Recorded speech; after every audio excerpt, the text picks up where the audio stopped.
All right, Ole Miss took a tumble down the rankings this week. They are now 12th in the AP poll, entering their bounce-back game at South Carolina. The Rebels, 9.5-point road favorites. Take a look at this injury report. Oh, we got some names on here. Ole Miss dealing with a plethora of injuries. Tailback Henry Parrish Jr., game-time decision. That's per 24/7 Sports. Edge rusher Princely Umaniyelen is sidelined. Starting left tackle Jaden Williams, along with offensive lineman Jeremy James, both questionable. Gamecocks quarterback Lenore Sellers is expected to play after that ankle injury, while running back Rocket Sanders is questionable.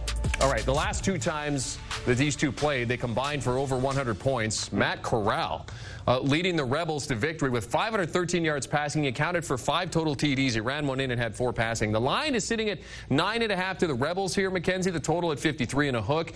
How does the model have this one playing out this time around, given what we saw last time? Our producer might not like this pick for me, so I asked him to plug his ears, or I might not be here next week. So this has been really fun, but I do like Ole Miss here. Look, the way to beat Ole Miss is through the air, and I have zero belief in South Carolina being able to do that. Their game is all on the ground. Ole Miss allows 2 yards per carry on the ground, okay? You're not going to find success the same way that Kentucky did here. And outside of that Kentucky game, all year we've seen them Jackson Dart stay in this game for 4 quarters, putting up stats. I'm willing to believe that they won't take any chances here again, so I do like them to play through that 4th quarter and cover the spread. You know what's funny, Mackenzie, is I'm about to make the producers mad, too. Because I did. I told our producers I was going Ole Miss in this game. But scratch that. Lenore Sellers back in this game. This defensive front for South Carolina pinning their ears back for Jackson Dart. We don't know if Parrish is going to play. We don't know if they're going to have that element of being able to run the football. Ole Miss has got a lot of guys out. I'm going South Carolina today. Oh. Sorry, James. Sorry, James. Sorry, James. I look at this game, and I think this is a huge bounce-back game for Ole Miss. We talked earlier about the panic. There's a players-only meeting with Jackson Dart. Lane Kiffin all of a sudden absent from social media. He's been a social media darling. Right. I think South Carolina's playing with house money. They already beat Kentucky, and convincingly, on the road. They lost LSU in a game that was way closer than a lot of people thought, and there was a couple controversial calls where they could have won that game. Columbia is going to be rocking. It's, by the way, it's one of the more ruckus atmospheres in all of college football that probably doesn't get the credit for it. But most importantly, Kyle Kennard and Dylan Stewart, the edge rushers, 5.5 sacks for Kennard, 2.5 from the freshman Stewart. I think they're going to get after Jackson Dart. We saw him flustered, give up the turnover late in that game when they were driving to field goal territory. I like South Carolina. I think Ole Miss escapes with the win.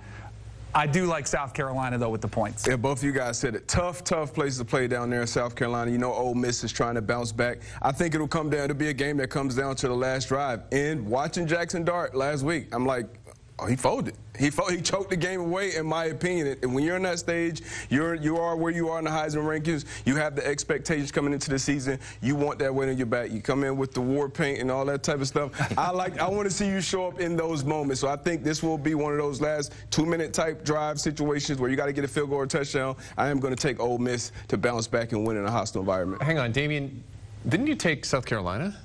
I did. Yeah, well, I told you. I swear, I put an old switcheroo on the producers. I've done it like I've done it about 3 weeks in a row now. That's why James was in my ear and he said, Damien's forgiven, and then I saw the pick. Right. Thank you, James, for your graciousness. We got a great producer, guys. In the break, we were having a conversation about Jackson Dart. He had that players-only meeting, the offense-only meeting last week to discuss kind of what went wrong, and he took a lot of responsibility himself, saying that, look, I need to be better.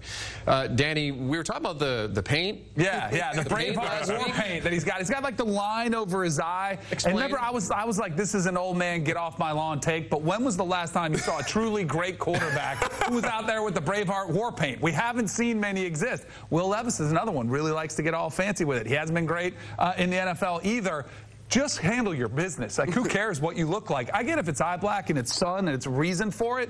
But apparently it's a tribute to Anakin Skywalker. he's a big Star Wars fan, which makes me that much more concerned. I was going to say, that is not a good case for him. Exactly. You're going to upset a lot of Star Wars fans. Look, but I'm out on it, too. I'm out on it. If you're Aiden Hutchinson or somebody coming off the edge, maybe. Right. Our quarterback, you know, come on. And that's why I like South Carolina today. But hang on a second. I understand what you're saying. I understand what you're saying. I understand what you're saying. But what did you do? What was your ritual that you had? I mean, I didn't have any tributes to Star Wars. Tribute to Garfield or something, or what? Now, I was superstitious. Like, I had a T-shirt that I wore it since high school. I wore it all through college.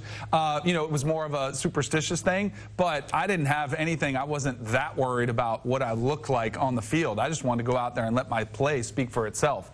But, I mean, look, a lot of people criticized Caleb Williams for fingernail polish last year. It didn't affect him. So it's not the end-all, be-all, but it just... like, handle your business. I was going to say, it invites negative connotations whenever we're sitting here talking about your eye black, but then you just gave a game away last week against a Kentucky team that you should have went out there and beat. So, you know, we're having a subjective conversation, but it comes with the territory. Heisman-type expectations, national championship-type expectations. You go out there and you blow a game against Kentucky, of course we're going to talk about your eye black and your frosted tips, right? Like, right. Of course, listen, we got a job to do, too. I mean, come on. All that matters at the end of the day is how he plays, and then it'll be cool again, and you'll probably see little kids in Little League and in high school doing it. Cam Ward celebration now. If Cam Ward starts stinking, it may look a little differently. So it all comes back to how you play, but it does make for great Saturday morning conversation.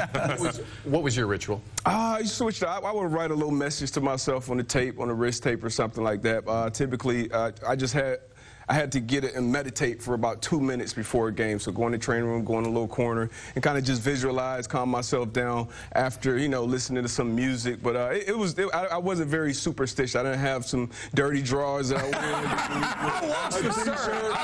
I can visualize the T-shirt. You really just went at Danny's character.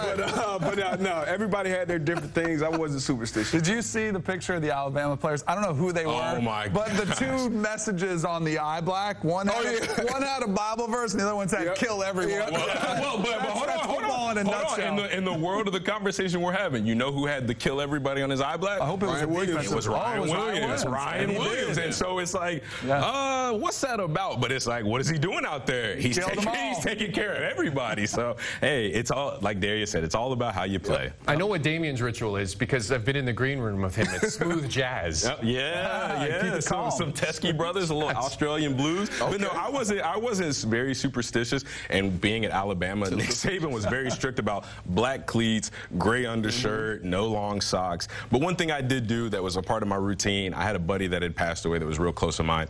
His name was Pudge, and so I wore a wristband with Long Live 6, you know, honoring him every game. So, you know, that was my little thing, just honoring somebody that I grew up with that, you know, I would have loved to see at that same place, that same situation that I was in, that unfortunately he wasn't able to make it. Let's cap that game there.